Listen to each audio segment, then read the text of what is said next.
Nakataligid po sa atin, of course, ang San Antonio Spurs and Dr. J. Greg Popovich. Marami na tayong naririnig about him, no? The way he has handled this San Antonio Spurs. Of course, he is not only coach, but he also is the parang de facto president of this team. So, yung nagpapatakbo ng basketball operations of the San Antonio Spurs. Well, dati general manager siya. I think when they started Bob Hill, he appointed himself as coach of the team.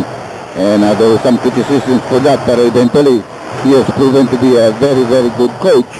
Of course, ang masama lang dito, mawala ang kanyang fire dito dahil ang kalaban niya, masyadong niyang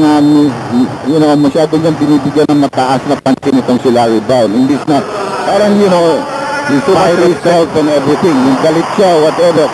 And it's rubbing off, katulad nung kanina, bago tayo nag-umpisa, kita mo, nag-aayakabang pa yung dalawa. Robert Ory is in the game because Nasir Mohammed has not been able to do anything. Ginobili with a very difficult shot. There is Duncan with the offensive rebound and the follow-up. Again, kung meron fault, Dr. J, itong kukunan ng Detroit Pistons is their inability to protect yung kanilang glass, no? Yung maraming nadudukot, Nasir Mohammed especially, dito sa series na ito, sa kanilang offensive glass.